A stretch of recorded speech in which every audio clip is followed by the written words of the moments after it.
자, 오늘 6가예요. 고린도 전후서, 데살로니가 전후서. 자, 우리 찬양합시다. 기뻐하라 내 영혼아. 1, 2, 3, 4절. 아카펠로로 합니다. 기뻐하라 내 영혼아. 기뻐하라 내 영혼아. 온 마음과 정성 다하여 주 기뻐하라. 기도하라 내 영혼아. 기도하라 내 영혼아. 온 마음과 정성 다하여 주 기도하라. 감사하라 내 영혼아. 감사하라 내 영혼아. 온 마음과 정성 다하여 주 감사하라. 성숙하라 내 영혼아. 성숙하라 내 영혼아. 온 마음과 정성 다하여 주 성숙하라.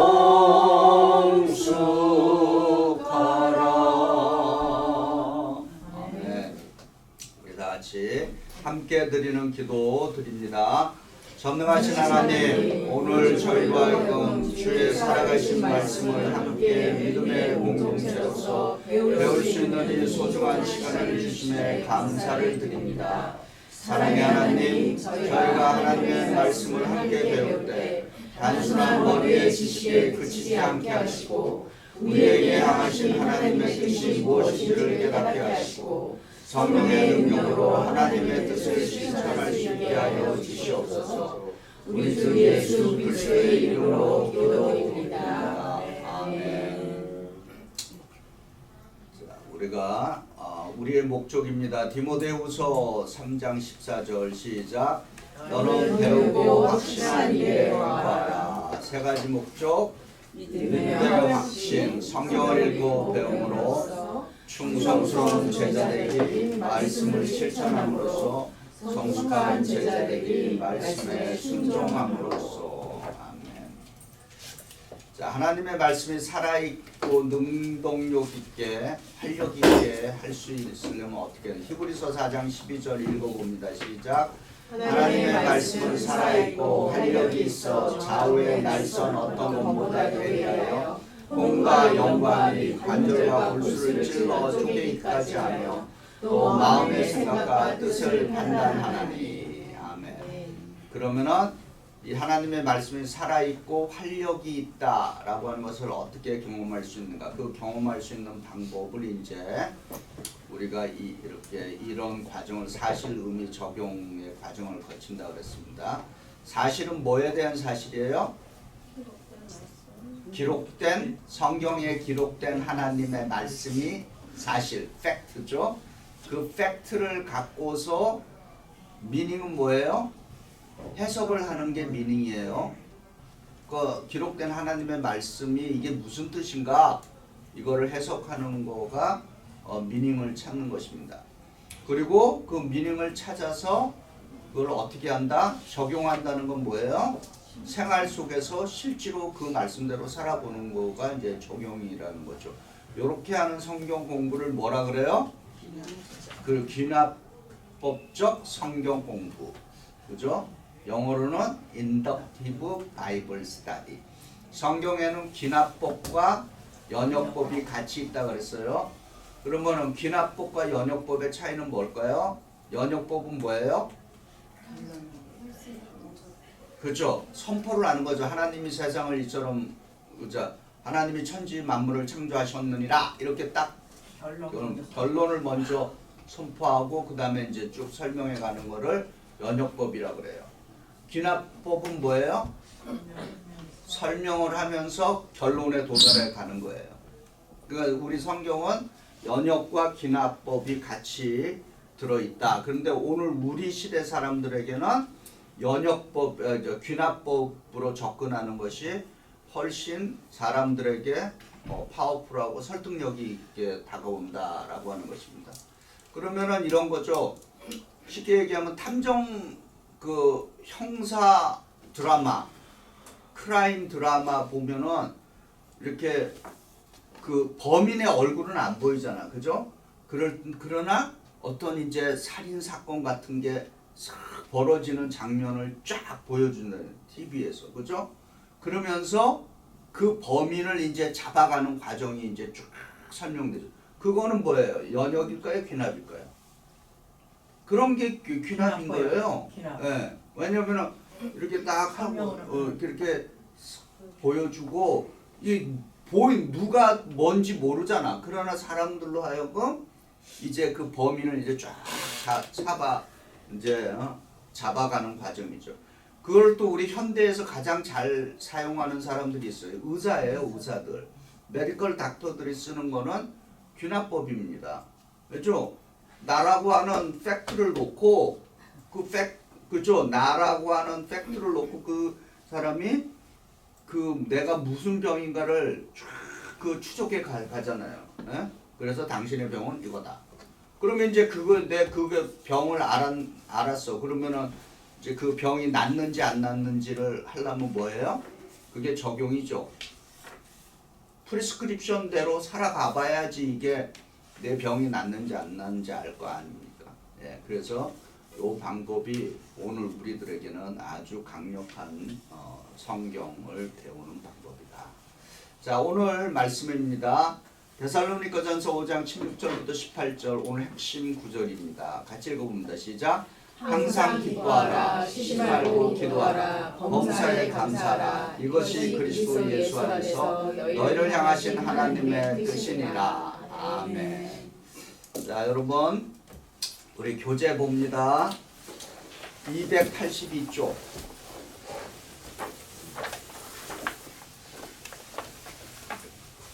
282쪽. 그 다음에 283쪽. 자, 1번. 하나님께서는 무엇에 미련한 것으로 믿는 자들을 구원하시기를 기뻐하십니까? 고린도전서 1장 23절에 나와 있죠. 뭐예요? 전도에 미련한 것으로. 그 다음에 2번 모든 것 곧 하나님의 깊은 것까지 통달하시는 것 존재는 누구인가요? 고린도전서 2장인데 2장 10절에 뭐예요? 성령. 그죠? 성령. 그 다음에 고린도전서 13장 가로에 맞는 내용을 쓰세요. 사랑은 언제까지나 떨어지지 아니하되 A도 패하고 B도 그치고 C도 패하리라. 뭐예요? 예언, 방언, 지식. 그죠? 예언, 방언, 지식. 그 다음에 네 번째 성경을 읽고 가로에 맞는 내용을 쓰세요. 14장 20절이에요.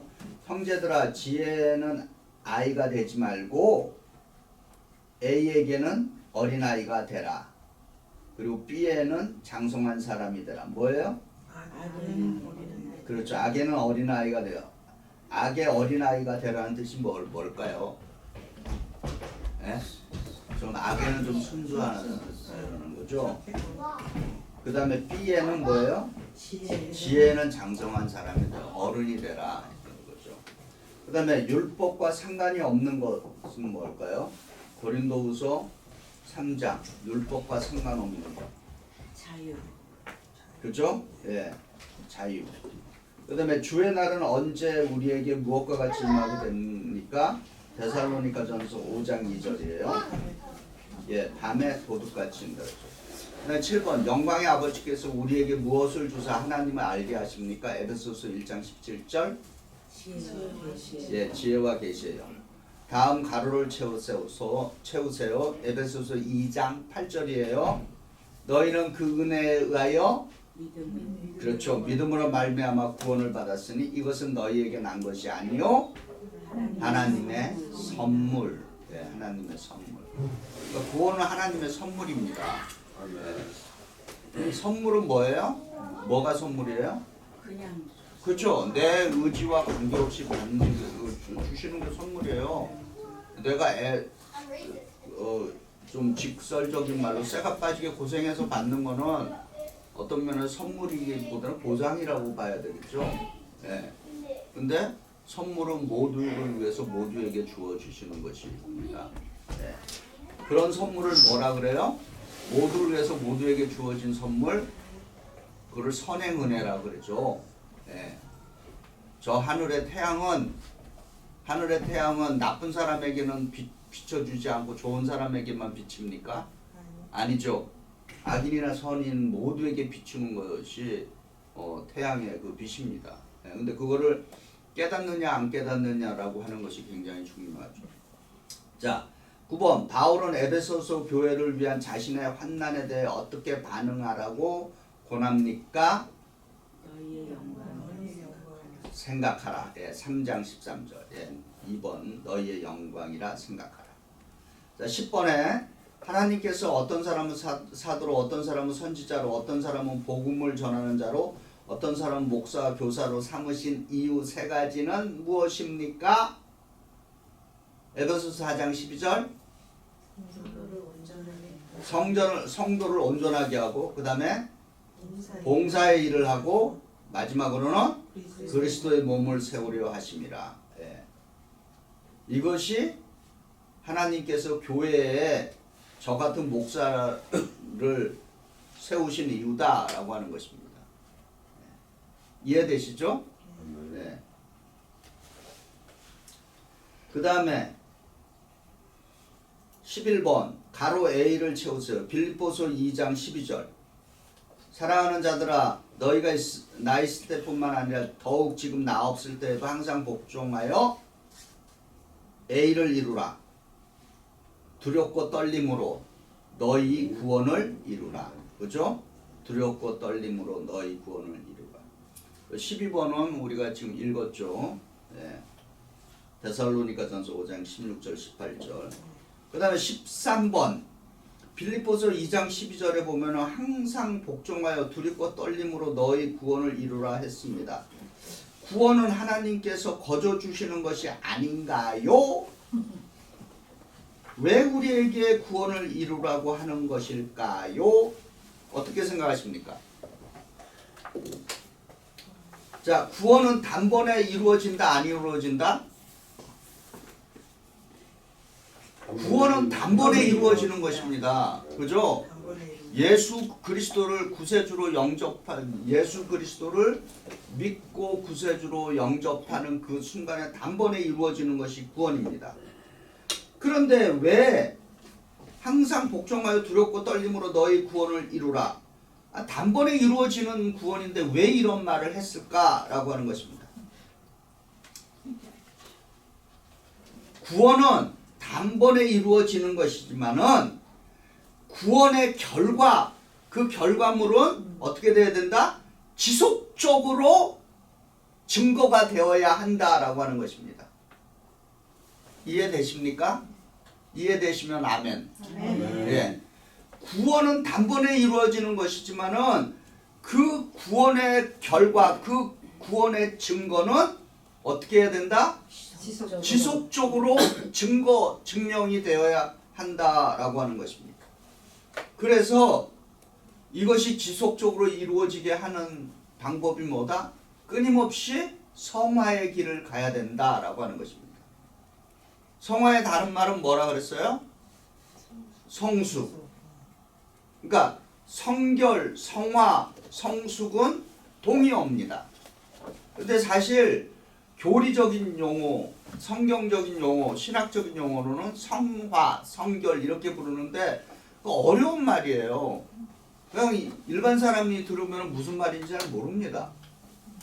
그런데 그거를 모두가 알아듣게 하려고 하면은 그 말의 뜻은 뭔가? 성숙 그러면은 그것은 웬만한 사람도 알아듣는 말이에요. 그걸 우리가 교리적으로 바꾸면은 그 용어가 뭐가 된다? 성결, 성숙, 거룩 이런 말로 표현이 되는 거다라고 하는 것입니다. 그래서 어려운 말을 쉽게 표현하는 것이 또 우리의 과제인 것이에요. 우리 예수 믿는 사람들이 가장 못하는 건, 저도 그렇지만 못하는 것 중에 하나가 뭐냐? 복음을 증거하려면은 남이 알아듣게 해줘야 되는 거 아니에요, 그죠? 그래서 잘못하면 뭐가 된다? 우리끼리의 용어가 되는 것입니다. 무슨 얘기인 줄 아시죠? 우리끼리는 이해가 되는데 남들은 이게 도대체 무슨 말을 하는지, 그러니까 복음이 전파가 안 되는 거예요.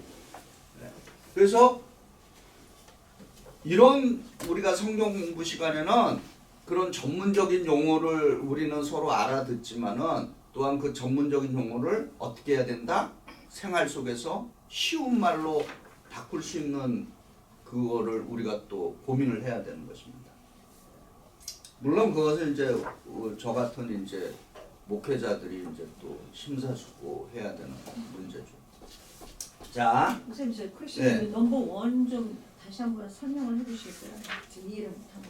고린도전서 1장 23절을 한번 읽어보시면 돼요. 한번 성경을 갖고 고린도전서 1장 23절 어떤 분이 성경을 읽어보시기 바랍니다.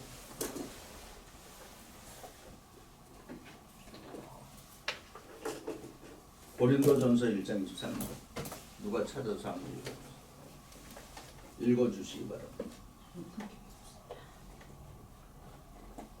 찾으신 분이 읽어보세요. 큰 소리로.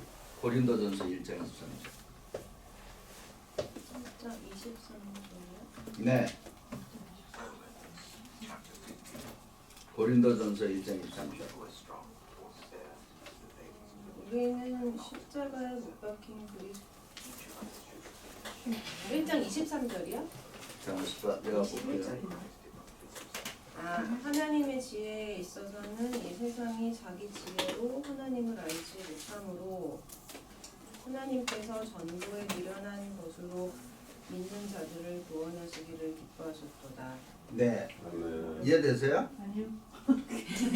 그러면 여기 영어로 잠시만 내가 구절 잘못 적었는데 몇 절이에요? 21절 21절 21절. sorry.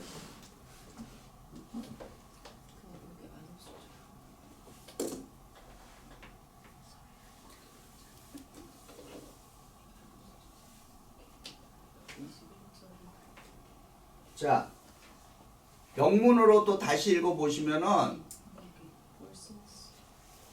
영문으로 이렇게 돼 있어요. For since in the wisdom of God, the world through its wisdom did not know Him, God was pleased through the foolishness of what was preached to save those who believe. 그러니까 믿는 사람들에게, 믿음의 사람들에게는 하나님의 말씀이 미련하게 들리지만은 믿음의 사람들에게는 그 말씀이 지혜의 말씀이 된다라고 하는 의미가 있죠. 그래서 목사님 네. 여기서 일부 하나님께서는 무엇에 미련한 것으로 네, 믿는 자가 아니라 네, 안 믿는 자들을 구원하시길 기뻐하십니까? 그렇지. 그런 뜻이죠. 네네. 믿는 자는 이미 구원을 얻었는데 안 믿는 자들은 우리가 그러니까 보세요. 전도에 미련한 것으로 믿는 자들을 구원하시기를 기뻐하셨도다. 믿는 자들을 예, 전도에 미련한 것으로 1장 21절에 예, 근데 네, 전도를 통해서 안 믿는 자들을 구원하시는 거 아닐까요? 물론 그런데 그런 그러니까 하나님께서 우리를 구원할 때 어떤 지식으로 하는 게 아니라 믿는 사람들에게는 다른 사람들을 보기에는 그게 어리석고 보이는지만은 믿는 자들에게는 그렇지 않다라고 하는 것이죠. 그러니까 지식 있는 자들에게는 아이 저게 무슨 웃기는 소리냐 이런 식으로 들린다는 거예요.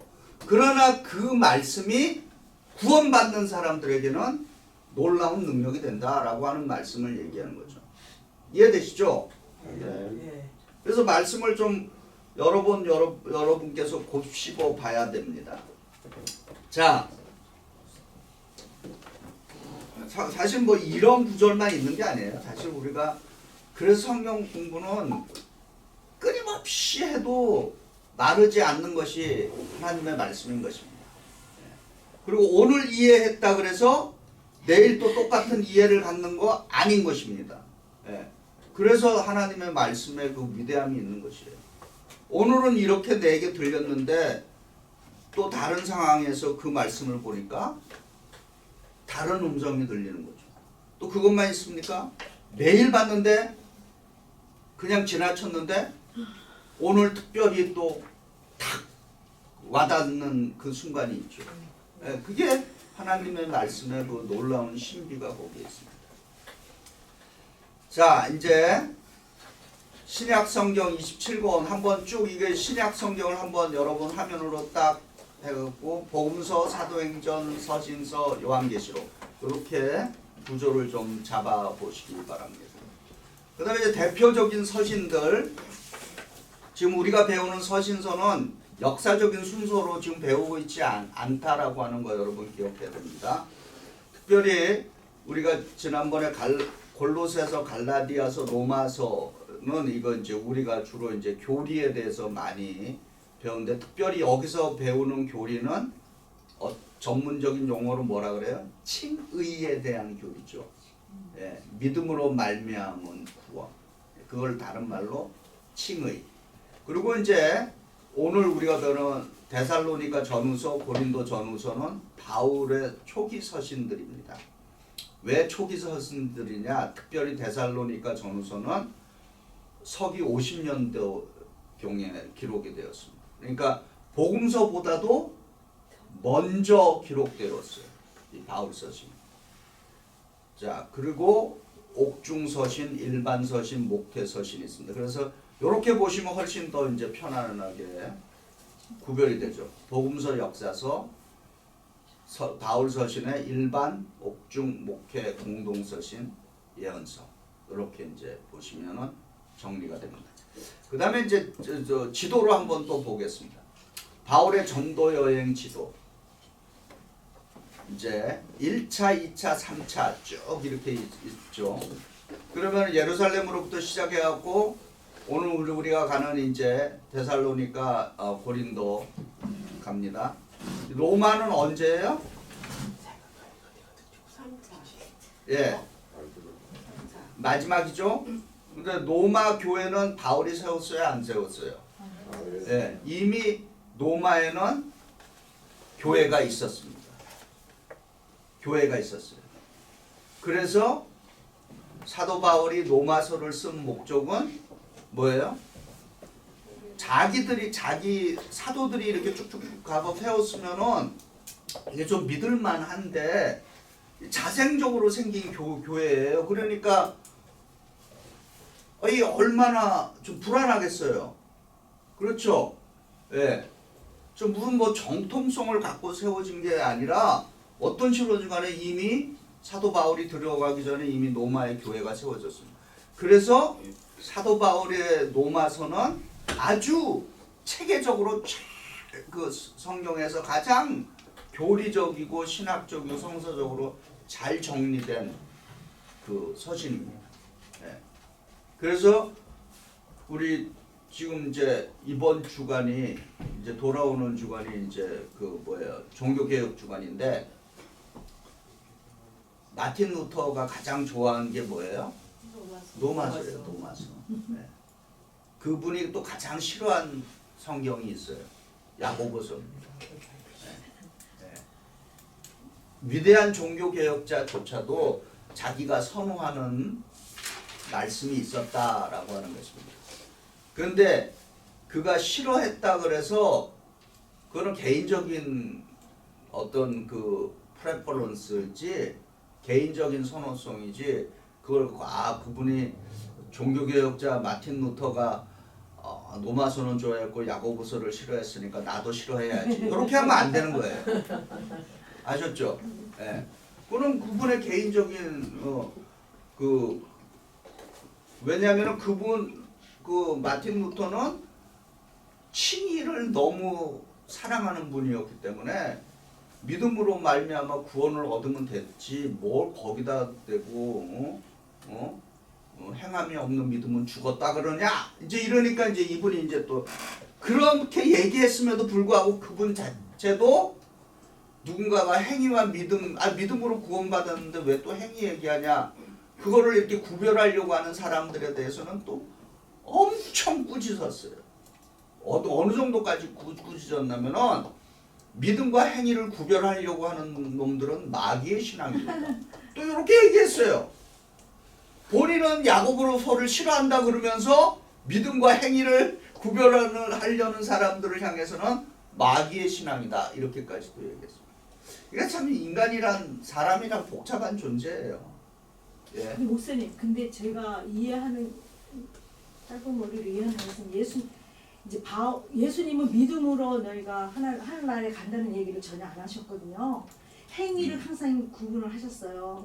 예수님은 제가 그렇죠. 알기로는 예. 항상 행위를 그 중점에 뒀는데 바울은 그 믿음이라는 거를 강조를 하다 보니까 물론 초대교회에서 그렇게밖에 할 수 없는 그런 모든 그 시츄에이션이 그렇게 될 수 있어도 사실 예수님의 가르침은 믿음의 포커스가 된 게 행위의 포커스가 더 되지. 아니죠. 그런 걸로 제가 좀 그렇게 하면 이제 또 큰 오해가 발생하죠. 예. 그러니까는 물론 믿음이 있어야 그것도 항상 예수님은 뭐라 그래요? 내 행위가 너를 구원했다 얘기 안 해요. 예수님은.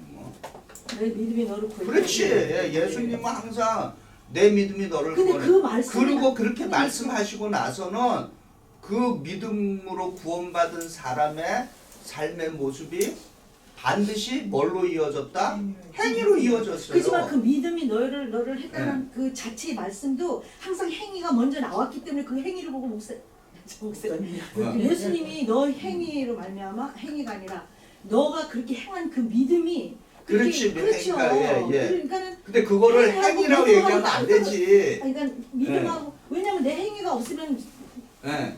예수님이 나한테 내가 예수님 때 안 나갔단 말이에요. 그러니까 이렇게 생각하시면 그래서 돼요. 그게 좀 헷갈리는 행위와 믿음을 구별시키려고 하지 같이 말고 가야 되잖아요. 그렇죠. 그걸 혼합하면 어떻게 돼야 되냐면은 저는 이렇게 생각해요. 내가 믿음이 있으면서 행위를 하지 않는다는 건 난 도저히 이해가 안 가요. 저는. 그래서 교회가 문제잖아요. 왜냐면은 성령께서는 잠자는 성령이 아니고 움직이지 않는 성령이 아니라 성령은 항상 행동하는 성령이에요. 그래서 성령은 뭐예요? 보내심의 영이에요. 그러니까 보내심의 영이라는 건 뭐예요? 나로 하여금 예루살렘에서 온 유대와 사마리아와 땅끝까지 움직이게 하는 영이시다라고 하는 거예요. 네. 그래서 이 믿음과 행위를 자꾸 우리가 구별하려고 하는 그 자체가 그래서 마틴 루터가 그렇게 하는 사람들을 마귀신앙인이라고 하는 말이 이해가 되는 거죠. 그래서 그렇게 생각하지 마시고 믿음이라고 하는 것에는 반드시 행위가 같이 있는 거예요. 예. 따로 떨어져 있어요. 그래갖고 또 쉽게 얘기해서 이제 마틴 루터가 어떻게까지 이제 사람들이 분명히 당신은 믿음으로 이 구원을 얻는다 해놓고 왜 얻는다 해놓고 또 행위하는 거에 대해서 그렇게 구별하면 마귀 신앙인이라 하니까 이분이 이제 또 한 예화를 들었어요. 이제 항구의 배와 항구의 배에 대한 예화. 이거 잘 들어보세요. 여기에 항구에 한 척의 배가 있어요. 배가 항구에 있는 목적은 뭐예요? 그래서 배가 항구에 있는 목적은 항해를 위해서 존재하는 거 아니에요. 그런데 어떤 사람이 있는 거야. 아, 내가 이제 저 배를 타야지. 그리고 저 배는 항해를 하기 위한데 그 항해를 하는 목적지가 어디라? 바로 구원의 섬으로 옮겨가는 거예요. 구원을 향해서 가는 거예요. 그런데 나라는 사람이 내가 믿음이 있다면은 저기 구원의 배가 항구에 있다. 그리고 나는 저 배를 타고 저 배는 나를 하늘나라라고 하는 구원의 섬까지 인도할 것이다. 라고 믿는다는 거예요. 그것이 구원의 믿음이라는 거예요. 그럼 한번 생각해 보세요. 거기에는 이미 그 말에는 그 배를 내가 구원의 배라고 믿는다면 어떻게 해야 되는 거예요? 거기 타야죠. 타야 되는 거지. 안 탈 수도 있죠. 안 할 수도 있는 거죠. 그러나 정말 우리가 믿음의 사람이라면 그 구원의 배를 타는 거예요. 그러니까 이미 거기에는 행위라고 하는 거를 구태여 말할 필요가 없는 거죠. 그거 뭐냐? 믿음이 먼저 있기 때문인 거죠. 무슨 얘기인 줄 아시죠? 네. 네? 저 배가 내가 타기도 전에 나는 저 배가 구원의 선이라는 것을 믿고 그리고 저 배는 나를 구원이라고 하는 천국에 인도해 줄 것이라고 하는 그 믿음이 있기에 나는 그 배를 탄다는 거예요. 무슨 얘기인 줄 아시죠? 그러니까 거기다 대고 그러니까 논리적으로 잘 생각해. 행위가 먼저가 아니라 뭐가 먼저예요? 믿음이 먼저예요. 논리 라지컬리도 한번 잘 생각해 보면은 이게 행위와 믿음과 행위의 순서가 구별이 돼요. 그죠? 먼저 타서가 아니라 믿음으로 내가 믿고 있기 때문에 그 배를 타는 거예요. 그게 이제 마틴 루터가 주장하는 그 믿음에 대한 이야기입니다. 근데 이제 우리가 예수 믿으면서 우리가 이거에 대한 해결책을 갖지 못하면은 예수 믿기가 괴로워집니다. 네. 자꾸 믿음과 행위를 자꾸 이렇게 해갖고 구별해내려고 그러고 막 이렇게 혼돈을 해서 그렇게 되면은 어떤 날은 불교 신자처럼 예수 믿게 되는 거고 불교의 핵심 뭐예요? 자기 노력에 의해서 구원의 경지에 이르는 것이 그러니까 행위의 종교입니다. 그러니까 이 세상의 모든 종교는 뭐에 근거하고 있다? 행위에 근거하고 있어요. 행위의 종교입니다. 그러나 우리 기독교를 행위의 종교로 안 부르고 뭐라고 불러요? 은혜의 종교라고 부르는 이유가 거기에 있는 거예요. 왜냐면 은혜는 내 행위가 아니라 뭐라 그랬어요? 하나님의 선물이라고 그랬거든요. 이해되시죠? 네. 그거가 되면은 예수를 그러면서 이제 또 한번 생각해 보는 거예요. 근데 왜 내가 이렇게 기를 쓰고 행위를 하느냐? 그거는 성령께서 나로 하여금 가만히 두지 않게 한다라고 하는 거예요. 성령은 무슨 영이다? 일하시는 영인 거예요. 쉽게 얘기해서. 선생님 저는 그렇게 그 성경에 나오는 그 어떤 선행의 그런 네. 것들 사실 크리스찬이 아닌 사람들 중에서도 음. 그 선행을 하고 하죠. 행위를 하는 네. 사람이 많은데 그 항상 저조차도 크리스찬이라고 하면서도 제가 어떤 행위를 할 때 그 동기가 그 동기가 중요한 것 같다는 생각을 했어요. 그래서 그 동기가 뭐 제가 뭐 인정받고 싶은 동기일 수도 있고 아니면 다른 동기일 수도 있는데 그 행위의 동기가 그 예수님의 그 사랑의 은혜 안에 있으면 그게 믿음과 연결되는 행위일 것 같다는 생각을. 그러면 그 간단합니다. 이렇게 생각하면 돼요. 예수 믿지 않는 사람도 선한 일 많이 해요. 그러면 우리와 그들의 차이는 뭐냐? 간단합니다. 누구의 이름으로 하느냐가 중요합니다. 그래서 우리는 뭐예요? In the name of Jesus Christ. 예수 그리스도의 이름으로 행하는 것입니다. 그것이 우리가 그들과의 갈라지는 분기점이에요. 같은 선한 행위를 해도 나의 선한 행위는 그리스도의 기반을 두고서 있는 거, 움직이는 거예요. 이해되시죠? 네. 그래야 우리가 하는 그 선한 행위에 대해서 우리가 변증을 해낼 수 있는 거죠. 네. 좋은 생각입니다. 그래서 우리가 뭘 하든지 간에 In the name of Jesus Christ. 오직 예수. 네. 오직 예수. 중요합니다. 자, 바울의 전도 여행 이미 이제 1, 2, 3 요거를 요 그림을 보시면은 좀 더 이제 바울 서신의 기록 장소를 이제 지도로 좀 표현해봤어요. 이렇게 좀 보시면은 여러분 잠깐 보시기 바랍니다. 이게 지금 오늘날 어느 지역인지 구별이 가시죠? 그죠? 예루살렘 보시고 안디옥 나오고 이 갑바도기아, 갈라디아 이 지역이 지금 오늘날 어딜까요? 터키 지역입니다. 그러니까 터키가 사실 우리 기독교에 어마어마한 유산을 갖고 있는 나라예요. 근데 이게 뭐예요? 그 마지막 그 뭐예요? 그 동로마 제국이 무너지면서 어떻게 됐어요? 그거 이제 동로마 제국이 마지막으로 무너지면서 이 터키가 이슬람 국가로 넘어간 거죠. 이게 쭉 보면은 이제 대략 이제 나옵니다. 그래서 이제 지금은 이제 이 촛대가 이런 거를 우리가 이제 하나님의 촛대라 그러죠. 하나님께서 이제 촛대를 어느 식으로 이제 옮겨 가시는지 그 우리 그 감리교 우리 UMC 목사님 중에서 후스토스 곤잘레스라고 하는 교회 사가가 있어요. 교회 역사가. 그분이 이제 우리 신학교의 교회 역사를 썼는데 그 마지막 그 사람이 교회 초대교회사, 중세교회사, 그다음에 근현대교회사 이렇게 세 번으로 썼는데 제일 마지막 구절에 지금도 인상적 제 머리에 기억에 남는 게 뭐라 그랬냐면은 이분이 이미 그때가 70년대, 80년대였는데 이런 예언을 했어요. 100여 년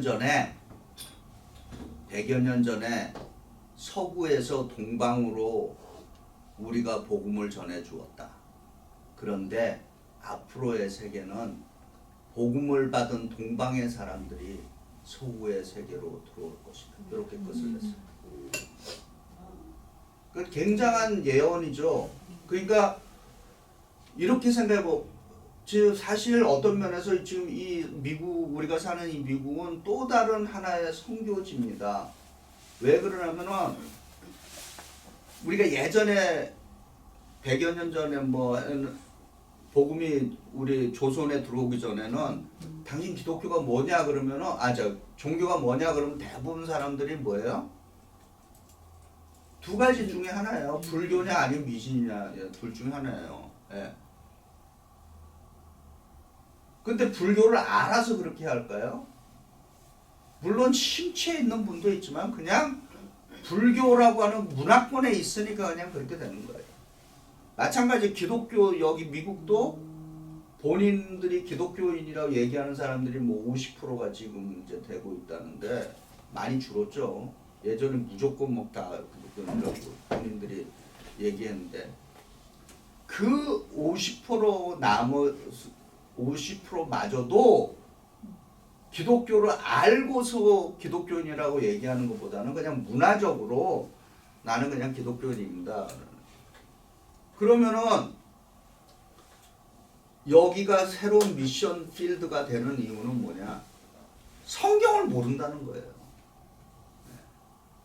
기독교인이라고는 얘기하지만은 성경에 기록된 하나님 말씀을 많은 교인들이 몰라요.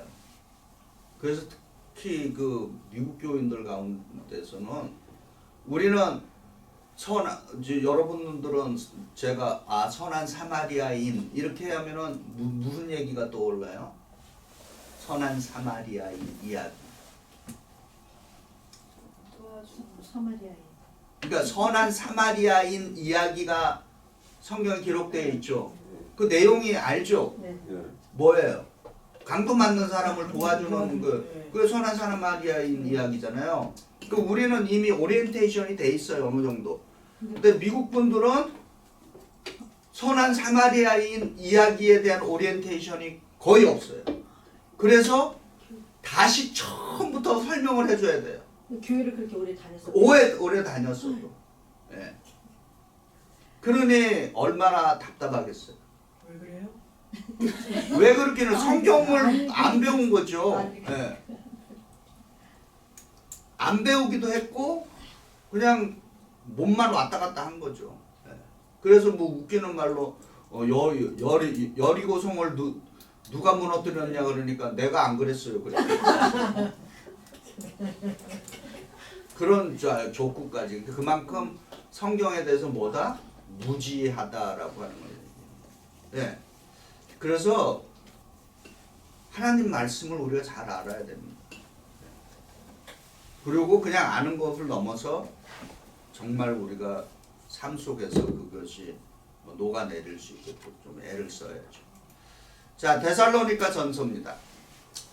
신약 성경에서 가장 먼저 쓰여진 서신, 그리고 신약 성경에서 가장 최초로 기록된 문서가 뭐다? 데살로니가 전서. 이거는 누구보다 뭐보다 오래됐다? 복음서보다 오래됐어. 복음서는 대체로 우리가 추정하기로는 서기 70년서부터 시작해서 한 길게는 150년까지 이렇게 봅니다. 네.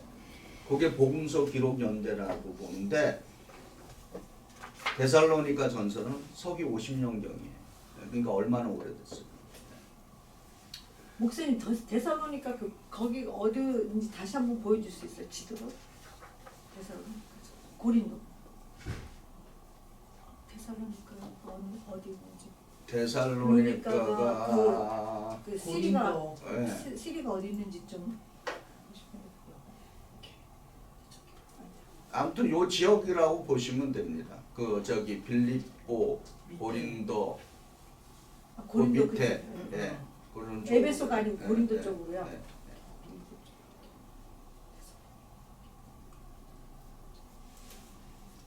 자, 아까 거기 있는 그래서 여기 있나? 거. 있는 거 같은데.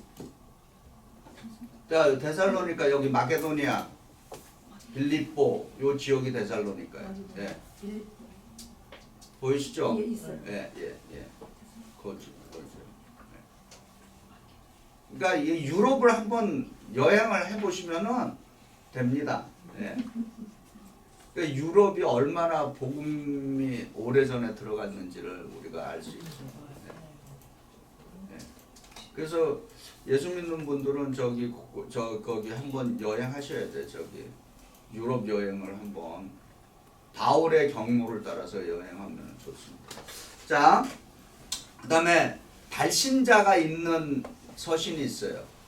데살로니가 전서 발신자가 있죠. 한번 읽어봅니다. 데살로니가 전서 1장 1절 시작. 바울과 실바노와 디모데는 하나님 아버지와 주 예수 그리스도 안에 있는 데살로니가인의 교회에 편지하노니 은혜와 평강이 너희에게 있을지어다. 그러니까 이거는 뭐예요? 바울, 실바노, 디모데가 발신자예요. 그다음에 이제 후기 서신들 가운데 이제 발신자가 바울 단독의 이름으로 이제 나오는 서신들이 있죠. 로마서, 갈라디아서 이런 것들은 다 그 바울 단독 이름으로 이제 발신을 하는 거죠. 자, 그러면 이제 데살로니가 전서의 내용입니다. 어떤 내용들이 들어있는가? 우선 전서의 핵심은 하나님의 뜻, 그리고 임박한 종말 사상이 들어있어요. 이게 데살로니가 전서의 핵심 띠입니다. 주제. 그 국어를 잘하려면 뭘 해야 된다 그랬을까요? 주제 파악이 돼야 됩니다. 예. 주제 파악을 해야 돼요. 그러니까 핵심으로 흐르는 주제가 하나님의 뜻, 그리고 임박한 종말 사상. 그러면은 우리가 그 데살로니가 전서 5장 16절부터 18절 같이 읽어봅니다. 시작. 항상 기뻐하라. 쉬지 말고 기도하라. 범사에 감사하라. 이것이 그리스도 예수 안에서 너희를 향하신 하나님의 뜻이니라. 아멘. 그러니까 이렇게 살아가는 게 기뻐하고 쉬지 말고 기도하고 감사하는 거. 그죠? 기쁨, 기도, 감사. 이거 하나님의 뜻입니다. 그런데 하나님의 뜻이 그것만 있는 게 아니죠. 예? 또 뭐가 있어요? 살전 데살로니가 전서 4장 3절부터 5절입니다. 같이 읽어봅니다. 시작. 하나님의 뜻은 이것이니 너희의 거룩함이라 곧 음란을 버리고 각각 거룩함과 존귀함으로 자기의 아내 대할 줄 알고 하나님을 모르는 이방인과 같이 세속을 따르지 말고. 아멘. 그러니까 하나님의 뜻은 뭐예요? 거룩함이라고 했어요. 거룩함의 다른 말은 뭐라 그랬어요? 자, 거룩, 성결, 성화, 성숙, 동의어입니다. 무슨 얘기인지 아시죠? 예. 이것이 이제 데살로니가 전서에서 우리에게 얘기하려고 하는 내용이에요. 하나님의 뜻. 그러니까 하나님의 뜻이 뭔가 복잡하지 않습니다.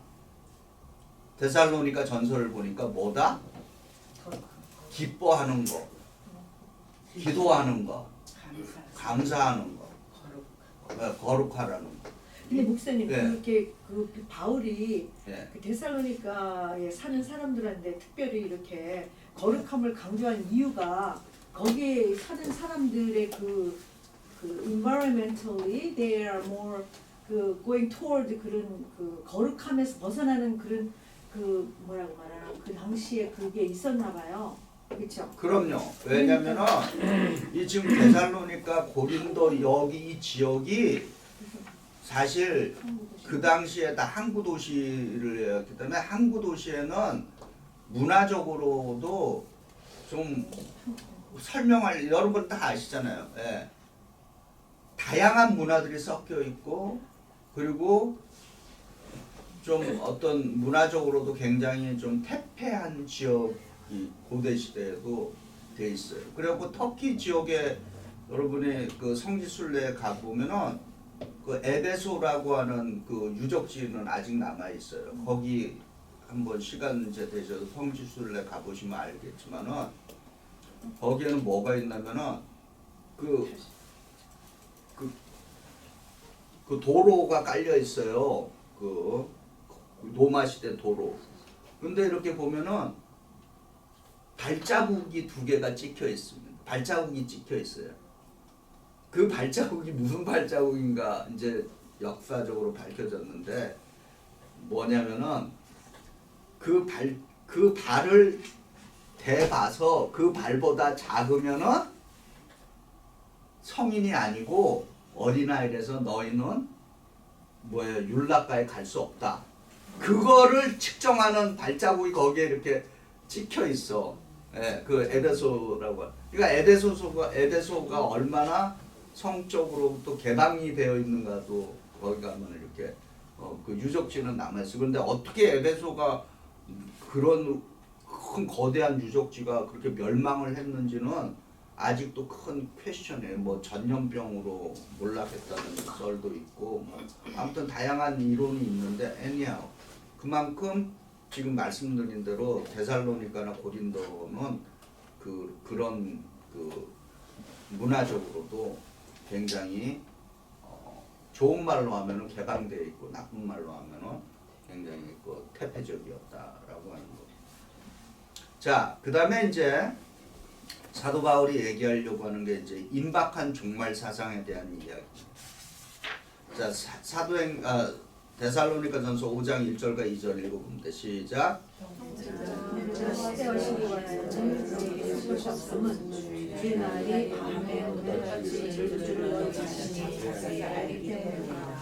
자, 그런데 이제 데살로니가 전서에서는 이렇게 끝났는데 이제 후서로 넘어갑니다.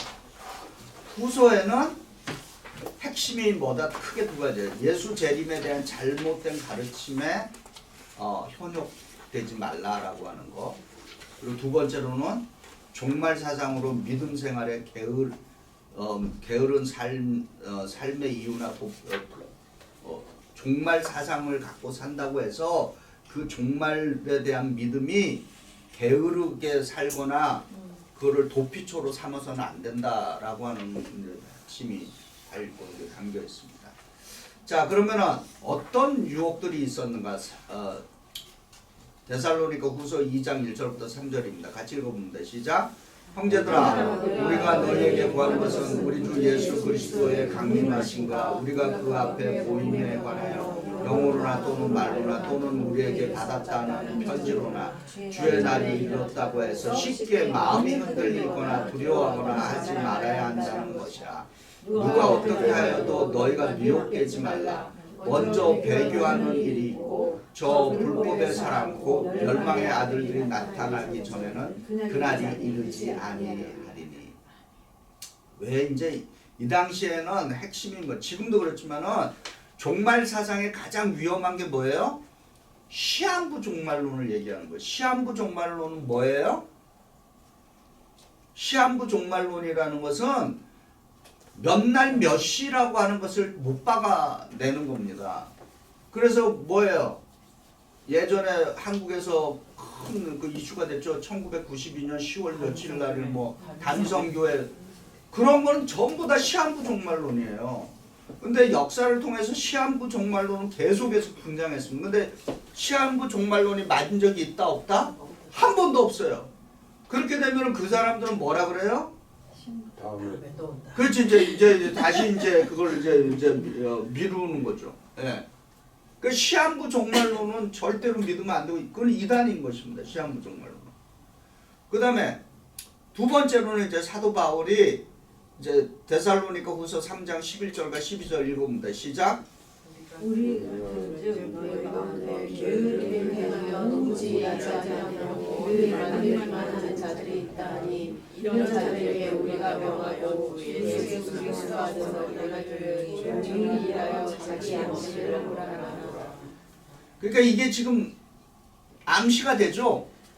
종말이 왔으니까 어떻게 해요? 뭐 그렇게 애쓰고 힘들게 사느냐 라고 하는 이제 그러한 믿음들이 그렇죠. 지금도 마찬가지로 만약에 실제로 종말이 내일이나 뭐 언제 몇 월 며칠에 온다 그랬을 때 사람들이 어떻게 될까요? 그렇죠. 문제 그런 사람 분명히 있을 거예요. 뭐 어차피 죽을 건데 그렇게 지금 말씀하시는 것처럼 그렇게 할 사람들이 분명히 있어요. 근데 또 이런 사람만 있어요? 어떤 사람도 있을까요? 그날 분기다. 그러니까 어떤 또 적극적으로 또 우리 그런 말 들어봤죠. 내일 지구에 종말이 온다 해도 오늘 나는 뭐예요? 그렇죠. 한 그루의 사과나무를 심겠다. 또 그런 사람도 있는 거예요. 그러면은 진짜 예수 믿는 사람들은 어떻게 해야 될까요? 저희 기도해야죠. 여기서 기도해야죠. 기도하되 한 그루의 사과나무를 심어야죠. 네. 그 하나의 비유죠. 종말이 온다 해도 우리는 우리의 일을 한다라고 하는 거예요. 네. 그게 굉장히 중요한 것입니다. 네. 내일 종말이 오니까 에이 그냥 뭐 내 인생 캐사라가 아니라 그죠? 네. 그게 우리 신앙인의 자세인 것입니다. 아멘. 자 그러면은 이제 결론은 예수 재림의 마지막 날에 관해서 데살로니가 전서가 얘기하는 건 뭐예요? 때와 시간은 하나님께 맡기고 하나님의 뜻에 신실한 성도의 삶을 살라 라고 하는 게 사도 바울의 가르침입니다. 데살로니가 후서는 뭐예요? 재림을 믿고 살지만은 현재의 삶에 충실하고 성실하게 살으라 라고 하는 게 그 핵심인 것입니다. 그 주제가. 예. 근데 기독교는 DNA에 종말론이 있다 없다? DNA 자체가 종말론입니다. 우리는 1세기 기독교인이나 지금의 우리나 모두가 다 뭐를 믿고 산다? 그들이 살던 자신들이 사는 시대를 뭐라고 생각했다? 마지막 시대라고 생각하고 살았어요. 그러니까 마지막 시대니까 막 살자? 아니죠. 예. 그게 핵심이에요. 마지막 시대를 살지만은 예수 안에서 최선을 다해서 오늘도 성실히 사는 거예요. 그래서 구원이라고 하는 거는 과거의 구원이기도 하고 또 미래에 완성되는 구원이기도 하지만은 구원의 핵심은 뭐다? 현재적인 구원입니다. 네. 현재적인 구원에 관심을 갖지 않으면은 그거는 건강한 믿음으로 살아갈 수 없어요. 그래서 너희가 믿음으로 말미암아 구원을 얻었으니라고 하는 그 그라메틱, 그 문법적 체계 자체가 현재형 슬래시 현재 완료형입니다. 이해되시죠? 아멘. 그러니까 그 얘기 뭐예요? 구원은 현재적인 사건입니다. 지금 여기서 일어나는 사건입니다. 자, 이제 고린도전서 이제 거의 좀 고린도전서에는 이 교회가 고린도 전후서가 쓰여진 이유는 뭔가 제가 파악하는 거는 이겁니다. 뭐냐? 고린도 교회처럼 되면은 교회는 망한다라고 하는 멸망의 지표로 세워준 거예요.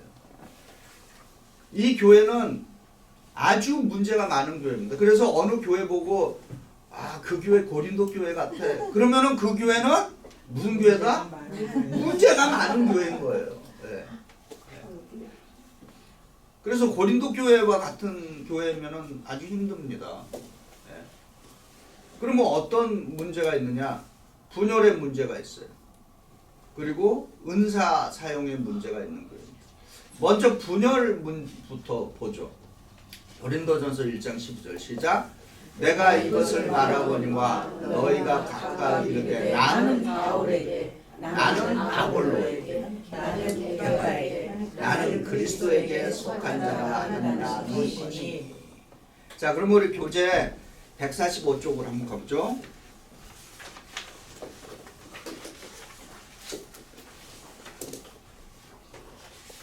자, 145쪽에 가운데 그 볼드 굵은 글씨로 쓴 거, 교회는 계파의 이 보이세요? 네. 같이 그 한 패러그램 읽어봅니다. 시작. 교회는 계파의 이익을 추구하는 집단이 아니다. 어느 한 사람 혹은 한 무리의 사람들이 교회를 좌지우지해서는 안 된다. 교회가 그렇게 움직인다면 교회 밖의 정치 집단과 다를 것이 없다. 세상에서 같은 계파 사람들이 악한 일을 해도 그들을 무조건 인정해주고 높여주는 것이 일상적인 일이지만 교회에서는 그러면 안 된다. 하나님의 뜻에 비추어 가서 옳은 것은 옳은 것이고 틀린 것은 틀린 것이라고 말을 해야 한다.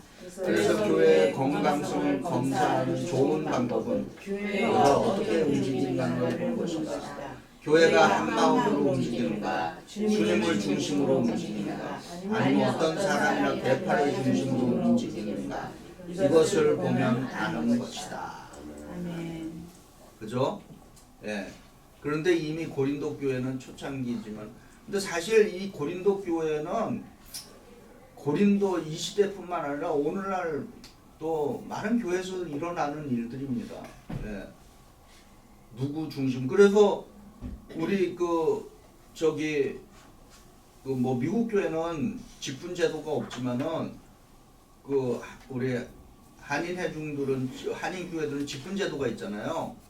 그래서 장로 하나가 탄생하려면은 법적으로는 교인 몇 명이 있어야 탄생하는 줄 아십니까? 장로 한 사람이 뽑히려면은 법적으로 최소한 교인 30명이 있어야 돼요. 근데 왜 그걸 30명이라고 했을까요? 그것도 그냥 나온 게 아닙니다. 대체로 연구를 해보니까 통계적으로 장로 한 사람 밑으로 30명의 사람이 움직인다라고 하는 그런 통계에 의해서 나온 거예요. 그래서 장로 한 사람도 엎어지면 무슨 일이 생겨요? 30명이 엎어질 수 있는 거예요. 네. 그런 이야기, 그게 그냥 나온 게 아닌 것이에요. 네. 그래서 교회가 또 장로들이 너무 많으면은 그 장로들 간에 우리 연합감리교는 좀 들었는데 장로교회는 그게 되게 심합니다. 장로들 간에 그 보이지 않는 그 좋은 말로는 다이나믹스라고 얘기하고, 장로교 다녀보신 분들은 알 거예요. 그 한쪽 장로 쪽에서 반대하면은 그래서 흔한 예로 이거는 구체적으로 이건 밝혀진 거니까. 아름다운 교회가 담임 목사를 구하는데 몇 년 걸리는 줄 아세요? 저 롱아일랜드 아주 아름다운 교회 우리 감리교로서는 도저히 이해할 수 없는 건데 아무튼 여러 해 걸렸어요. 그 이유가 뭔지 아세요? 결국은 장로들의 그것 때문인 것이에요. 한 뽑아놓은 이렇게 데려와서 이렇게 하면 이쪽 장로 쪽에서 반대하고 또 이렇게 하면 또 저쪽 장로 쪽에서 반대하고 이렇게 해서 몇 년 만에 간신히 데려왔어요. 근데 그거를 그 장로교 분들은 그 참 이해를 못 하겠어요. 무슨 목회자 하나 뽑는데 그 몇 년씩 걸려갖고 그렇게 한다는 자체도 이해가 안 가고 그래서 장로교는 청빙제도고 감리교는 파송제입니다. 예. 거기에 모든 장단점이 다 있어요. 청빙제도는 청빙제도의 장점이 있고 또 파송제는 또 파송제도의 장점이 있는 것이에요. 다 장단점이 있어요. 예. 근데 청빙제는 뭐예요? 교인들이 뽑아가는 거예요. 파송제는 뭐예요? 위에서 보내는 거예요. 예. 그 두 개 다 이렇게 장단점이 있습니다. 예. 자, 이와 같이 고린도 교회 벌써 이 교인이 몇 명이나 되는지 모르겠지만 이미 교회 안에 바울파, 아볼로파, 게바파, 그리스도파 얼마나 복잡했겠어요. 예? 자, 그랬더니 이제 고린도서 1장 10절에 같이 읽어봅니다. 시작. 모두가 같은 말을 하고 너희 가운데 분쟁이 없이 같은 마음과 같은 뜻으로 온전히 합하라. 이 말이 그만 나온 게 아니죠. 얼마나 분열이 심하면은 그러니까 뭐예요? 교회는 같은 말을 해야 하고 같은 마음과 같은 뜻으로 합해야 되는 것입니다. 근데 이거 아무리 생각해도 사람이 합할 수 있는 요인은 굉장히 불가능해요. 왜 그렇잖아요. 우리가 다 다른 백그라운드 가운데 성장했는데 어떻게 그게 가능하겠어요? 근데 오직 하나밖에 없는 거죠. 결국 우리가 하나 같은 말을 하고 같은 마음과 같은 뜻으로 온전히 합할 수 있는 길은 하나밖에 없습니다. 그리스도 예수 안에서. 그거가 핵심이에요. 네. 그거를 빼면은 우리는 도저히 하나 될 수 있는 무슨 같은 말을 하고 무슨 뭐 이게 성립이 안 되는 거죠. 자, 그 다음에 이제 은사장이에요. 고린도의 12장부터 14장을 우리가 은사장이라고 했죠. 은사를 영어로 뭐라 그래요? 기프트라고도 하고 탤런트라고도 그래요. 자, 그러면 하나님께서는 우리 모든 사람에게 은사를 주셨다 안 주셨다? 주셨어요. 모두에게 다 주셨습니다. 그 은사를 개발하는 것도 우리의 책임인 거예요. 자, 그러면은 고린도전서 12장 4절부터 6절 같이 읽어봅니다. 시작. 은사는 여러 가지나 성령은 같고 직분은 여러 가지나 주는 같으며 또 사랑은 여러 가지나 모든 사람 가운데 이루시는 하나님은 같으니. 아멘. 은사의 다양성. 그러나 그 은사의 다양성의 핵심은 뭐예요? 성령은 같고 주도 같고, 그죠? 그리고 하나님도 같으시다. 이거가 핵심이죠. 그 다음에 은사의 목적이에요. 고린도전서 10장 7절 읽어봅니다. 시작. 읽어봅니다. 시작. 각 사람에게 성령을 나타내시면 유익하게 하려 하십니다. 그러니까 은사라고 하는 것은 교회에 뭐를 위해서 세워진다? 덕을 위해서 사용을 해야 돼요. 그래서 뭐예요? 그 다음에 이제 그러면 은사를 어떻게 사용해야 되느냐? 고린도전서 14장 33절 시작. 하나님은 무질서의 하나님이 아니시오 오직 화평의 하나님이시라. 아멘. 네. 그래서 은사는 질서 있게 사용해야 됩니다. 조화롭게 사용해야 돼요. 그 다음에 고린도전서 14장 40절 시작.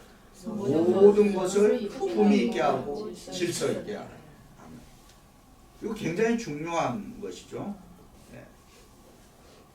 그래서 그 은사의 가장 큰 은사는 뭘까요? 결국은 사랑이에요. 네. 고린도전서 12장부터 14장에서 이제 사도 바울이 여러분 사랑도 은사라고 하는 거 이해하세요? 예.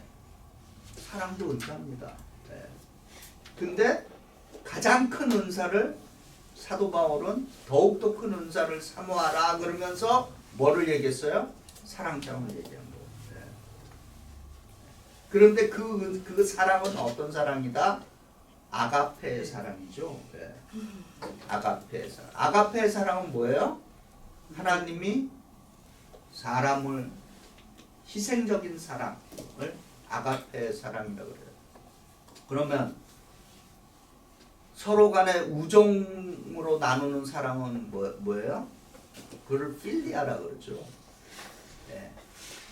그리고 이건 이제 그리스 철학이 만들어낸 사랑이에요. 그 그리스 용어에 또 우리 성경도 그리스 언어의 영향을 받아갖고 아가페와 필리아가 들어 있습니다. 그걸 친구 간의 우정의 사랑. 그 다음에 남녀 간의 사랑은 뭐라 그래요? 에로스라 그러죠.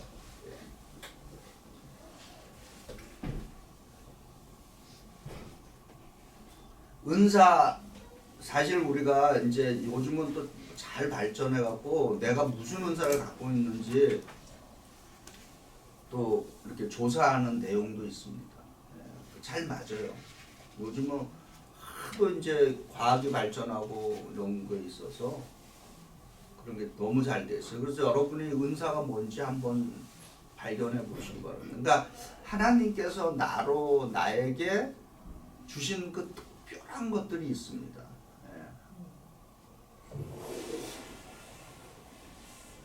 저는 이제 제가 저만이 갖는 이제 독특한 그 중에 몇 가지가 있는데, 첫 번째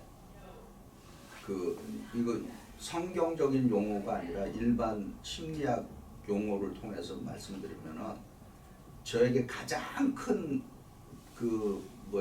DNA, 기프트, 탤런트 넘버원이 뭐냐면 어치버가 저한테 있습니다. 어치버라고 하는 건 뭐냐? 쉽게 얘기한 거예요. 항상 뭔가를 해야 되는 사람이에요, 저는. 네. 그리고 그런 사람의 단점은 뭐냐? 모든 사람이 게을러 보인다는 거예요.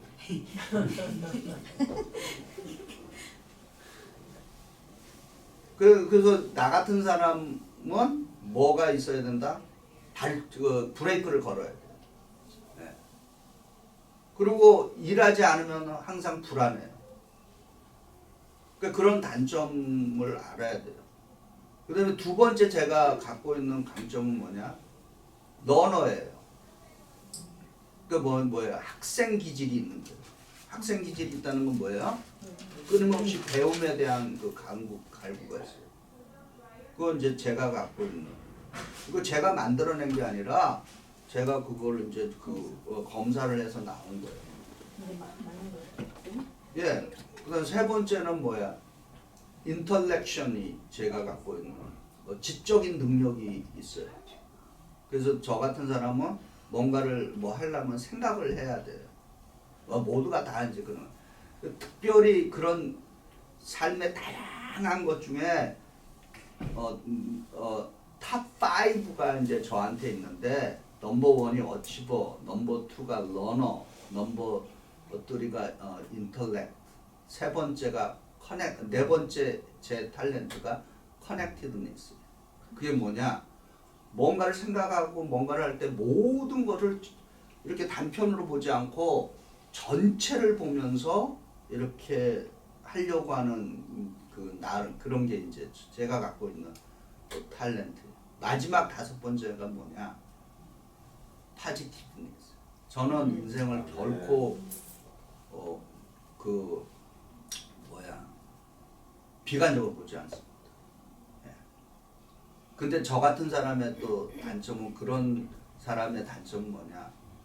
모든 거를 희망적으로 보기 때문에 잘못하면은 남의 불행을 심각하게 받아들이지 않을 수 있어요.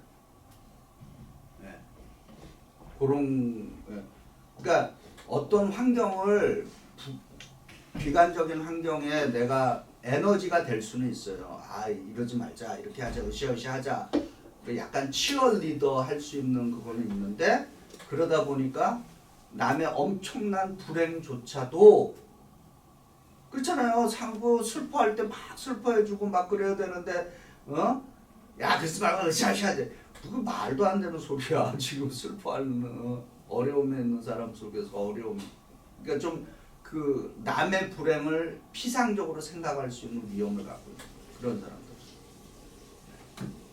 그게 제가 하나님께서 제게 주신 은사입니다. 그래서 저는 다행히 그러면은 뭘 해야 되느냐? 우리 예전에는 이렇게들 생각했어요, 사람들이. 단점을 개발을 하는 것이 인생을 행복하게 하고 성공적으로 살게 한다. 그렇게가 하는 것이 예전에 모든 심리학이나 이런 데서 나오는 하나의 그 정설처럼 됐습니다. 그러나 지금은 그렇게 안 해요. 지금은 어떻게 바뀌었냐? 단점을 개발해 없애려고 하면은 무슨 일이 생기느냐? 실수는 하지 않되 성공은 할 수 없어요. 무슨 얘기인지 아시죠? 네. 그러나 자기의 장점을 계속 개발하면은 뭐예요? 그런 말 들어보셨죠? 장점으로 뭐다? 단점을 커버한다. 그게 더 맞는 말이에요. 그래서 사람을 볼 때 그 사람의 장점을 보려고 애를 써야지 어떻게 해요? 그 사람이 갖고 있는 나쁜 점을 보게 되면은 안 됩니다. 아멘. 그가 무슨 은사를 갖고 있는가, 무슨 탤런트를 갖고 있는가, 그거를 잘 활용하려고 해야지. 그리고 본인들도 내가 갖고 있는 은사를 최대한으로, 그러니까 은사는 주어져 있는 거예요. 근데 그 주어져 있는 거를 쓰지 않으면 어떻게 돼요? 소멸합니다. 그러나 그 주어진 은사를 어떻게 해요? 끊임없이 개발하면은 그 놀라운 능력을 발휘할 수 있는 거죠. 그죠? 아멘. 여기 음악 하시는 분이 있지만은 음악이 이분에게 주어진 하나의 은사예요. 근데 저 같은 사람이 이분 따라서 한다 그래서 죽었다 깨나도 조금은 해도 이 사람처럼은 못 되지. 그죠? 그러나 이런 분들은 자기가 갖고 있는 그 기본적인 DNA가 은사가 있기 때문에 그 은사를 갖고서 계속해서 개발을 하니까 여기까지 올라가는 거죠. 동의하십니까? 네. 마찬가지입니다. 예. 그래서 여러분 자기가 갖고 있는 은사가 무엇인가를 알아내는 거 굉장히 중요해요. 근데 다행히 요즘은 워낙 과학이 잘 발달해서 내가 갖고 있는 은사가 무엇이다라고 하는 거를 구체적으로 알 수 있어요. 자, 목사님. 네. 구체적으로 몰라서 헤매는 사람한테 그 어떻게 도움을 줄 수 있나요? 저는 줄 수 있습니다. 그거 여러분요. 아는 방법 좀 한번 해요, 선생님. 그거 할 수 있는 방법이 그런 거. 네, 그거 제가 한번 해볼 수 있어요. 네, 여러분들과 네, 한번 클래스에서 그런 거 네, 한번 클래스로 해보겠어요. 한번 네. 또 제가 열 수 있습니다. 예, 한번 해요. 네, 원하시는 분들은 오시면은 예, 해주세요. 제가 몇몇 젊은이들에게는 연세 드신 분들에게는 제가 잘 안 하는 이유가 그냥 있는 대로 사세요. 아니, 그래도요. 60 이후는 안 된다는 말씀이세요?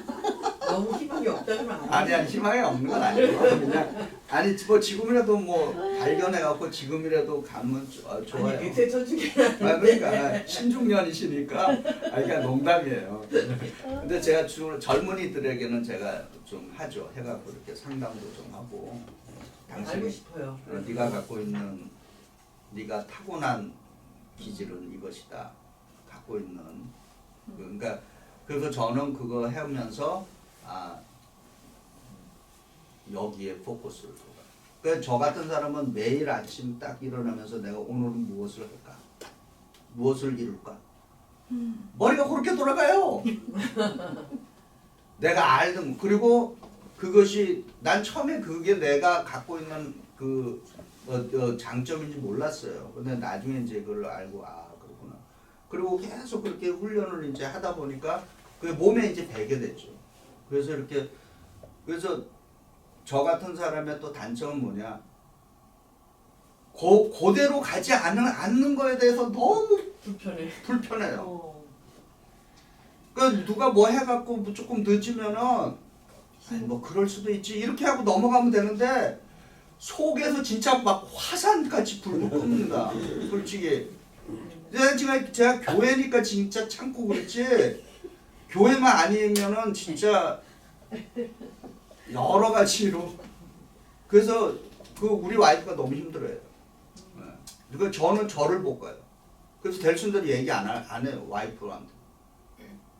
왜냐면 우리 와이프가 너무 피곤해하니까 스트레스 받아 저 때문에. 그래서 델순대로 저희가 좋은 것들은 제가 나는 얘기하는데 뭐 그거는 그래서 이제 오래 살다 보니까 무슨 일이 있으면 우리 와이프는 자기한테 얘기하지 말라고. 그렇죠. 왜냐면 둘둘 볶으니까. 한 사람은 스트레스 받지. 아, 그걸 한 사람만 받으면 되지.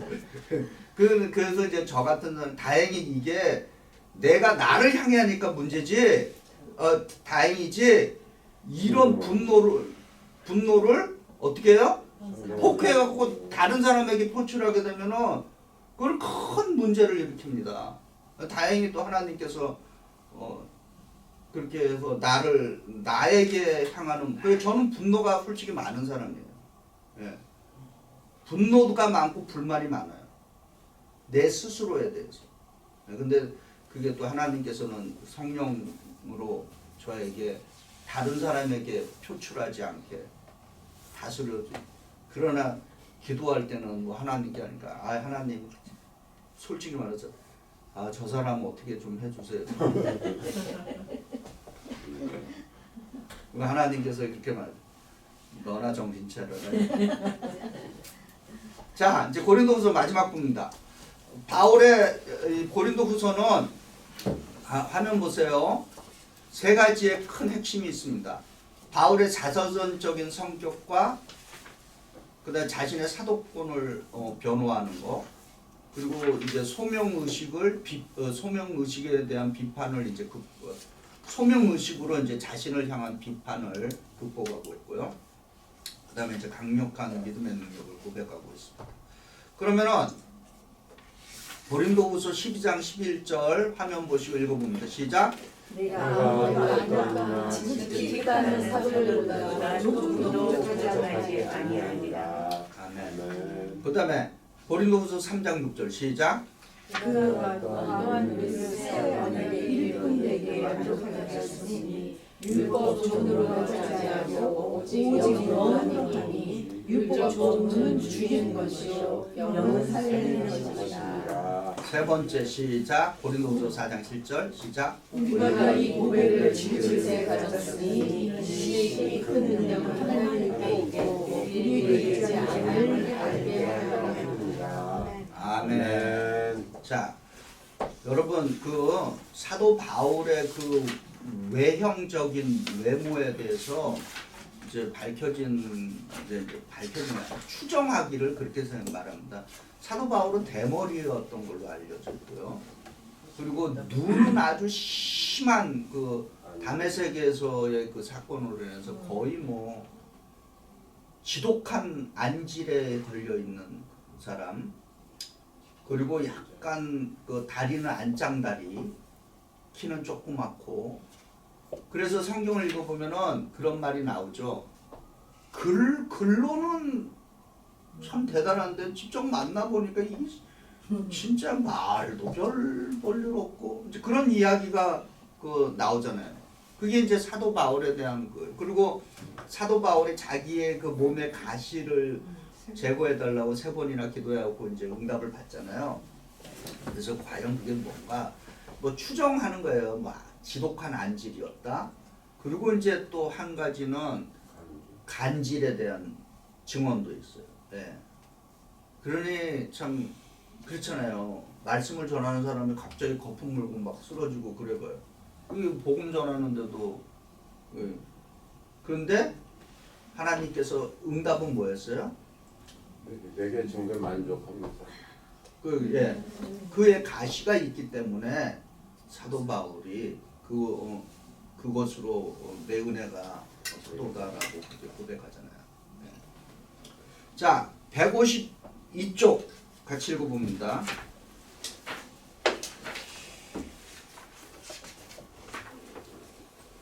굵은 글씨 152쪽에 가운데 패러그래 시작. 우리가 주님의 신상을 감당하려고 할 때 많은 경우 스테파네 인들이 우리를 공격하다 그냥 적을 준다. 하나님의 자녀들을 공격하고 사랑받을 공격하고 외형적 정도를 공격하고 우리의 연약한 부분들을 찾아서 공격한다. 그런데 우리는 담대히 외칠 수 있어야 한다. 우리가 이 보배를 지그릇에 가졌으니 이는 신이 큰 능력을 하나님께 경력한 우리에게 있지 아니함을 알자. 아무것도 없다. 능력이 없다. 그러나 내 안에 계시는 하나님께 큰 능력이 있다. 하나님께서 순수한 즐거움을 당신의 능력을 따라서 자신의 즐기는 같은 외형적인 조건을 실망하지 말고 내 안에 내 안에 계신 계신 하나님 나를 나에게 베푸는 큰 능력을 것이 주시는 하나님을 의지하여 담대히 사명 감당하는 아멘. 아멘. 네. 자, 여기 마지막에 153쪽 마지막에 큰 글씨에 신약 서신은 특정한 신앙의 문제들 혹은 도전들에 대한 기독교의 답변이다. 이렇게 돼 있죠. 근데 요 기독교적 답변이다에 이거에 또 학문적인 용어로 뭐라 그러냐면 변증 신학이다. 그렇게 말합니다. 영어로는 apologetic theology라고 그렇게 불러요. 지금은 사실 이거는 초대교회뿐만 아니라 현재까지도 우리에게 많은 도전. 그렇잖아요. 왜 기독교인이 되었는가? 이런 것들은 설명을 해줘야 되잖아요. 그죠? 그 뭐 예전에는 뭐 예수 믿으면 뭐 밥이 나오냐, 뭐 쌀이 나오냐, 막 그런 시대가 있었잖아요. 그러면은 그거에 대해서 밥만 나오냐, 천국도 주어진다. 뭐 이런 설명을 어떻게 하든지 간에 해줄. 그러니까 20세기에 가장 뛰어난 변증가 중에 한 사람이 누구다? 많이 들어봤을 거예요. C.S. 루이스. 이런 사람들은 그 현대인들에게 기독교가 무엇인가를 변증한 사람이에요. 잘 아주 합리적으로 현대인들에게 기독교를 이렇게 쉽게 접근할 수 있게 해줍니다. 그래서 예수 믿는 사람들은 내가 믿는 예수에 대해서 그 성경에도 그렇게 희망이 무엇이냐고 묻는 사람들에게 항상 뭐예요? 대답할 준비를 하고 있어요. 대답할 준비를 하고 있으라는 건 뭐예요? 그게 그냥 되지 않죠. 훈련이 돼야죠. 예, 자신들이. 자, 마지막입니다. 질문과 토론. 자, 1번 데살로니가 전후서는 재림이라는 종말의 주제를 다룬다. 건강하지 못한 종말론 신앙은 어떤 것이라고 생각하는가? 그리고 건강하지 못한 종말론을 가지면 생활에 구체적으로 어떻게 나타나는가? 생각해 보셨습니까? 건강하지 못한 종말론 신앙은 어떤 것이 있을까요?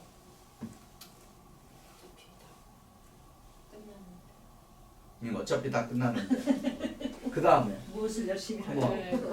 할 필요 없다. 그냥 종말이 오기를. 그냥 그렇게 되면 어떻게 생활 패턴에서 어떻게 나타났을까요? 아프고 타령하고 어? 집 팔고 논 팔고 다저 우울증도 와요. 그렇지. 예, 충분히 오죠. 예. 심리적으로도 물질적인 것보다 예. 정신적으로 굉장히 피폐해집니다. 잘못하면. 예.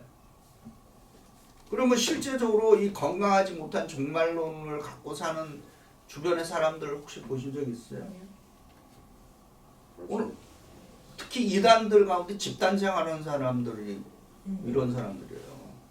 예. 집단 공동체 생활하는 사람들 있죠. 예. 자, 두 번째, 성령 하나님께서는 우리에게 다양한 은사를 주셨다. 우리 각자는 개인에게 맞는 은사를 하나님께서 주셨습니다. 그걸 확신하셔야 돼요. 그러면 내가 받은 은사가 무엇인가 그거는 알 필요가 있어요. 사실 어떤 은사를 내게 주셨는가. 그런데 받지도 않은 은사를 받은 것처럼 하면 또 안 되죠. 그러니까 자기가 갖고 있는 은사를 최대한으로 개발하고 발전시켜야 되는 것은 우리의 책임입니다. 그죠?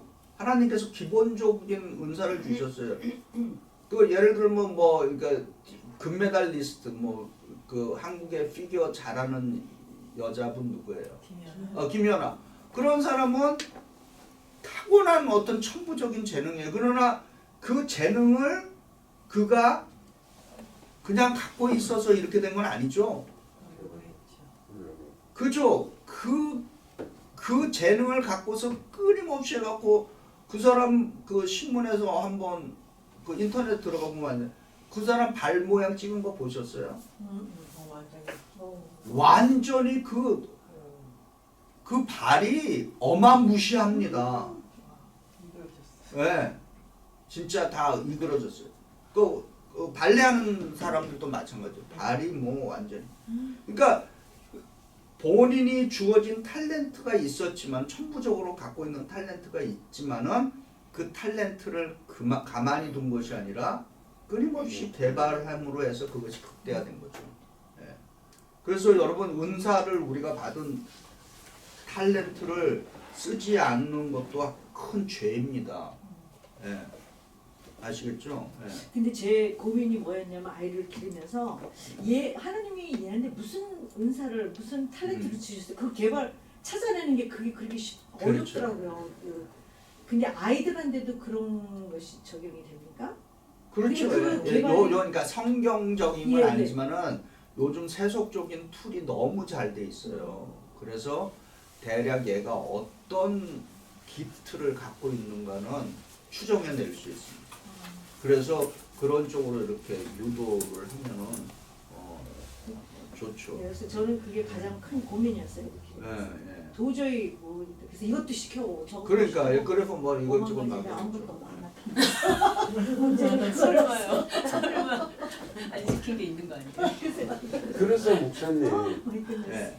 교회가 발전하고 부흥하기 위해서는 교회 목사님을 비롯해서 교회 지도자들이 그 성도님들이 가지고 있는 그 은사를 개발하는데 동기부여를 잘할수록 그러니까 합력하여 선을 이룬다든지 그렇죠. 각 국제적으로 잘 배치해가지고 네, 부흥할 수 있는 그게 인간적인 생각일 수 있지만 어떤 면에서는 하나님이 우리에게 은사를 주셨으니까 그걸 잘 개발해가지고 유용하게 사용될 수 있도록 계속 맞습니다. 예.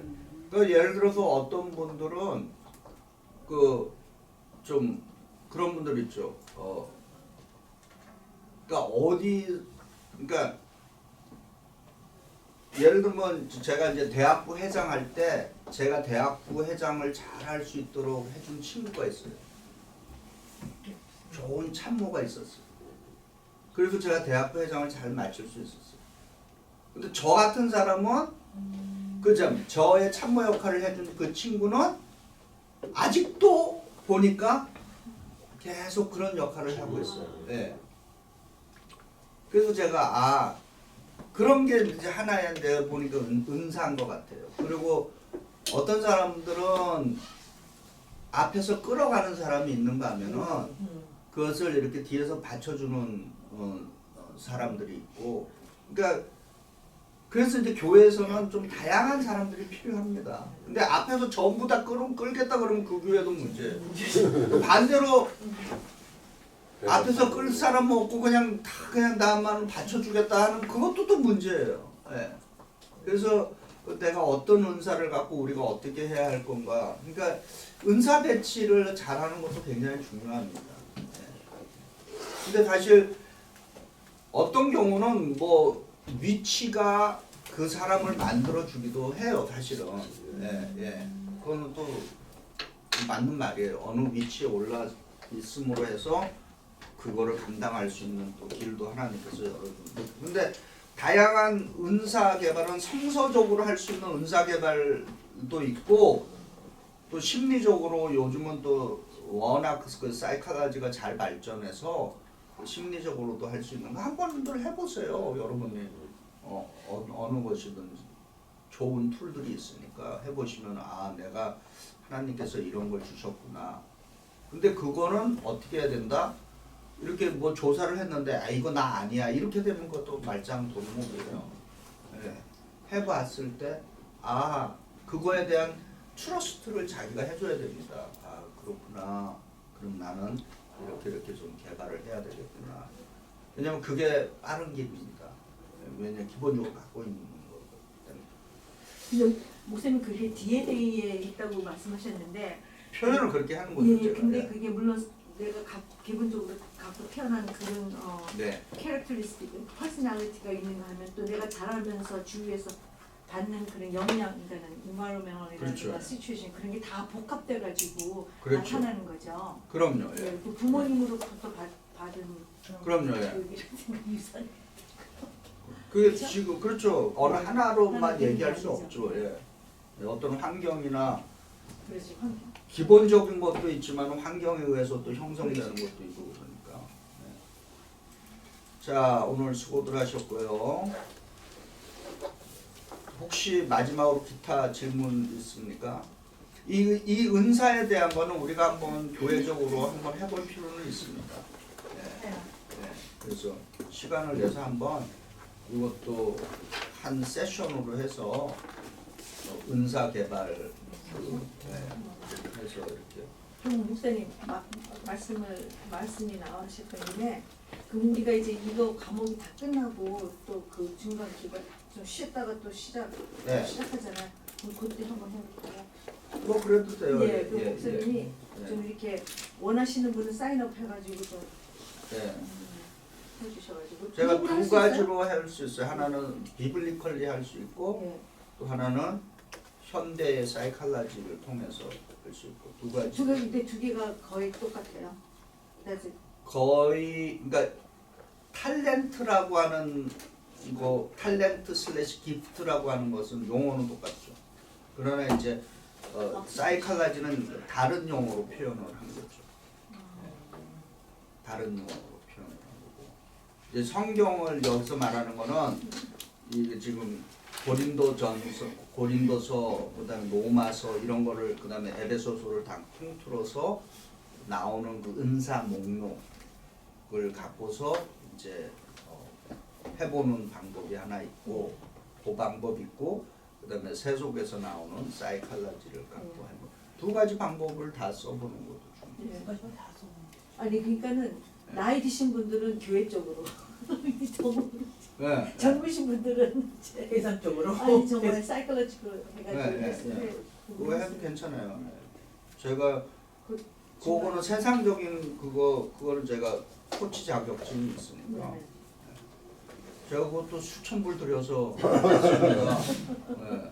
아이 그저 뭐야 다니엘, 갈렙, 네. 모세는 80세부터 저 주님이 주신 사명을 내가 감당하기 시작했는데 그럼 그걸 맞아요. 그래서 그렇습니다. 예, 인생은 많이 투자하고 조금 일하는 거예요. 예. 그래서 저는 저한테 목사 안수에 대해서 예를 들어 닌이라고 하는 분이 있었잖아요, 우리 교회에. 예, 닌이 이제 저한테 처음에 찾아와서 자기가 안수 과정을 어떻게 했으면 좋겠느냐. 우리는 우리 연합감리교회는 목사의 쉽게 얘기해 종류가 저처럼 엘더 목사가 있는가 하면은 집사 목사도 있고 그다음에 또 다른 이제 또 직기도 있으니까 닌 이분이 좀 자기가 나이가 있으니까 좀 고민을 했어요. 그래서 제가 그렇게 말했습니다.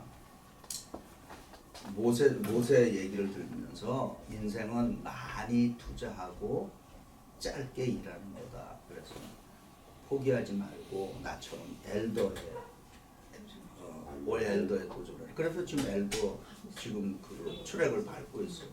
물론 엘더 끝나면은 그분이 모르겠어요. 나이를 정확하게 모르지만은 우리가 72세까지니까 엘더 끝나면은 은퇴할 수도 있을 수도 있고 아니면은 뭐 2, 3년 더 할 수도 있고 그건 모르겠어요. 그러나 어쨌든 그렇게 권유했던 것입니다. 그래서 투자는 많이 하고 일은 짧게 한다. 그렇게 생각하시고 하시면 그렇잖아요. 인생에 그럼요. 80년 투자하고 나머지 40년 일했잖아요. 모세가. 예, 그렇게 생각하면은 자, 네, 100세 지금은 100세 지금 70세를 유엔의 나이에 의하면 신중년입니다. 아니 근데 왜 UMC는 장로직 받은 사람을 70세, 70몇 세에 딱 이렇게 일하는 거를 이렇게 아, 저희는 네. 그게 옛날부터 나온 그 에이지예요? 아니면 요즘 그래도 2살 늘렸어요. 자꾸 변동되잖아요. 70에서 72세로 한참 일어나요. 늘려줬는데 근데 그게 저는 뭐 그렇게 동의하지는 않아요. 이건 순전히 제 개인이에요. 그래서 UMC 아니 UMC도 뭐 교단이 했으니까 저는 오케이 했지만은 저는 그 72세도 많다고 생각하는 사람이에요. 그러니까 목회자들은 또 다를 것 같아요. 근데 평신도들은 네.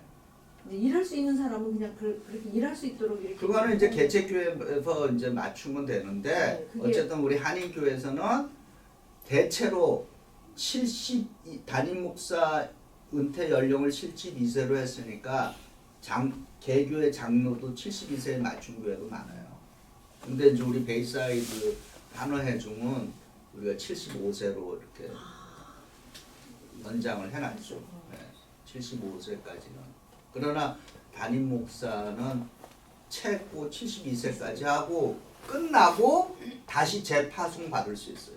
저희는 정식으로 은퇴하고 다시 재파송 그런 길은 있지만 어쨌든 간에